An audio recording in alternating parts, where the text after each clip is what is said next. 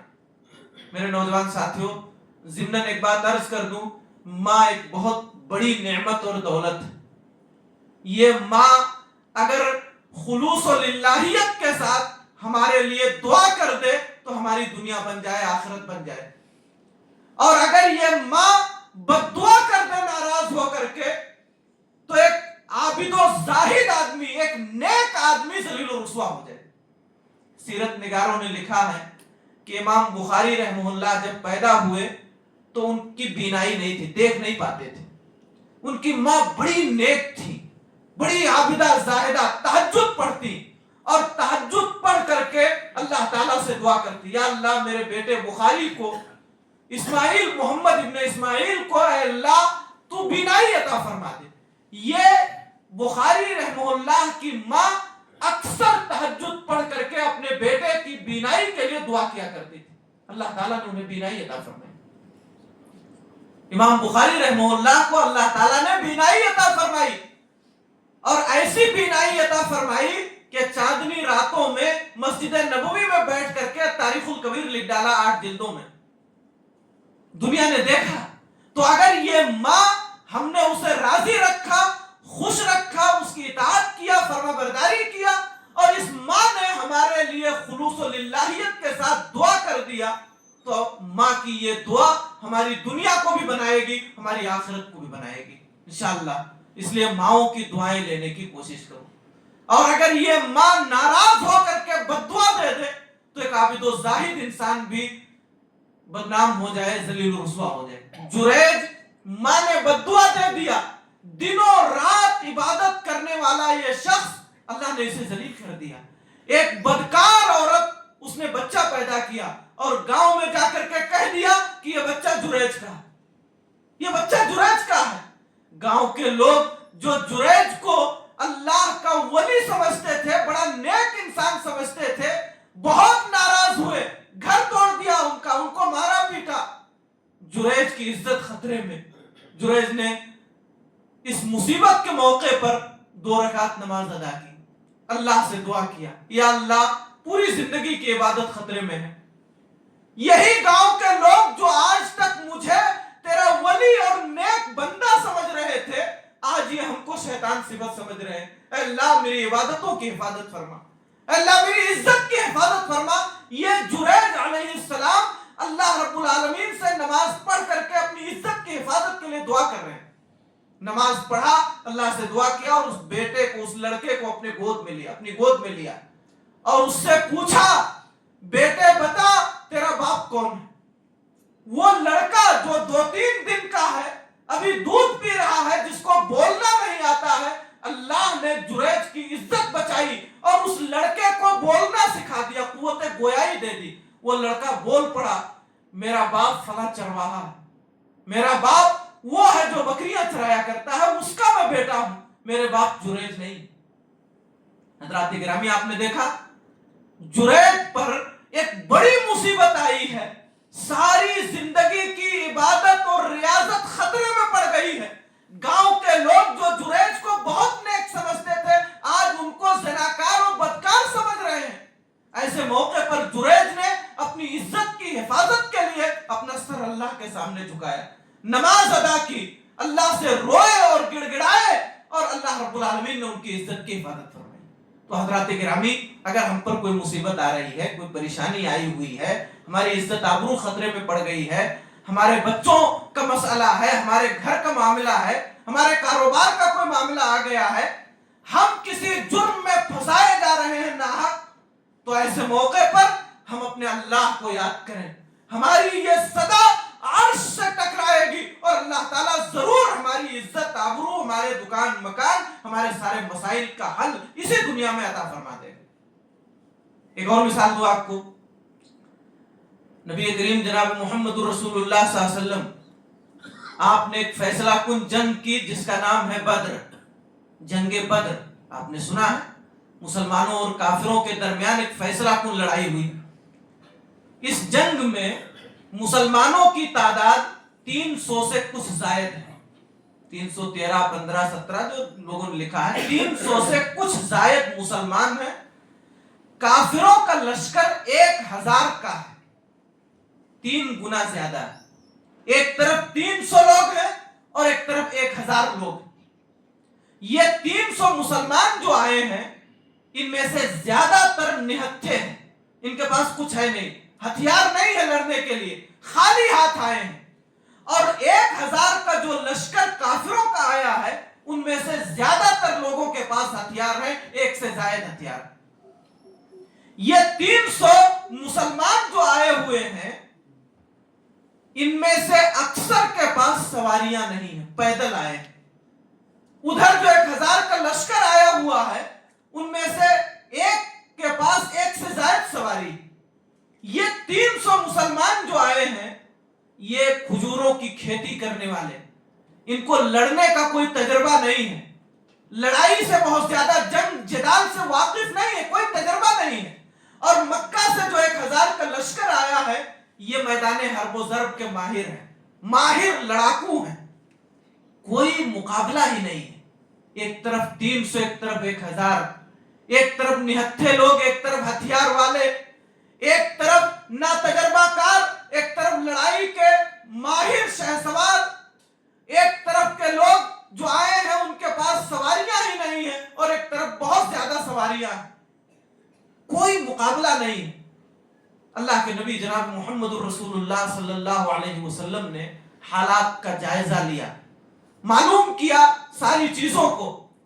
آپ نے حالات کا جائزہ لینے کے بعد بدر میں ایک جگہ ہے جس کو عریش کہتے ہیں، آج بھی وہ جگہ ہے، نشان زد ہے۔ اس عریش کے پاس اللہ کے نبی صلی اللہ علیہ وسلم گئے، آپ نے نماز ادا کی، سجدے میں گر گئے، سجدے میں گرے ہوئے ہیں اور اللہ تعالیٰ سے دعا کر، اے اللہ اگر آج کے دن یہ چھوٹی سی جماعت مار دی گئی، مدینہ سے جو 300 سے زائد لوگ آئے ہیں، اگر آج یہ مار دیے گئے تو قیامت تک روئے زمین پر تیری عبادت نہیں ہوگی۔ یہی مدینہ والے تو اذان دے رہے ہیں، یہی تو اللہ اکبر کہتے ہیں، یہی تو نماز پڑھتے ہیں، یہی تو تجھے اپنا رب اور معبود مان رہے ہیں۔ اگر آج یہ مار دیے گئے تو دنیا یہ سمجھے گی کہ محمد صلی اللہ علیہ وسلم کا لایا ہوا دین جھوٹا ہے۔ اے اللہ ہماری حفاظت فرما۔ یہ اللہ کے نبی صلی اللہ علیہ وسلم سجدے میں پڑے ہوئے اللہ سے رو رہے ہیں، روئے جا رہے ہیں، اللہ سے فریاد کر رہے ہیں، آپ کی چادر آپ کے کندھوں سے سرک گئی۔ ابو بکر رضی اللہ تعالیٰ عنہ آئے، آپ کی چادر کو ٹھیک کیا اور کہا اللہ کے پاک رسول کافی ہے، آپ چلیے، اللہ ضرور ہماری مدد فرمائے گا، آپ کا یہ رونا کافی ہے۔ حضرات گرامی، اسی دنیا نے دیکھا کہ کل تک جو ابو جہل یہ کہہ رہا تھا کہ ہم یہاں بدر میں ٹھہریں گے، اونٹ ذبح کریں گے، کھائیں پیئیں گے، ہماری عورتیں ناچیں گی گائیں گی یہاں تاکہ مدینہ والوں کو ہماری طاقت کا اندازہ ہو جائے، اسی دنیا نے دیکھا اسی ابو جہل کو گھسیٹ کے لایا گیا اور بدر کے کنویں میں ڈال دیا گیا۔ وہی 313 لوگ جو نہتھے تھے، جو ناتجربہ کار تھے، 1000 لوگوں پر بھاری پڑے اور وہ 1000 کا لشکر پیٹ پھیر کر کے بھاگا۔ تو حضرات گرامی آپ دیکھیے، مصیبت آئی ہوئی ہے، تعداد میں کم ہے، ہتھیار میں کم ہے، تجربے میں کم ہے، سارے اعتبار سے مسلمان کم ہیں۔ اللہ کے نبی جناب محمد رسول اللہ صلی اللہ علیہ وسلم نے اس موقع پر اللہ سے مدد طلب کی، نماز پڑھ کر کے، سجدہ کر کے، اور اللہ تعالیٰ نے فتح عطا فرمائی۔ تو حضرات گرامی، ہم پر کوئی مصیبت اور تکلیف آئی ہوئی ہے، آنے والی ہے، ہم کو لگ رہا ہے کہ ہم پریشان ہو جائیں گے، اللہ کے گھر میں آئیں، نماز پڑھیں 2 رکعت، اللہ تعالیٰ سے مدد طلب کریں، اللہ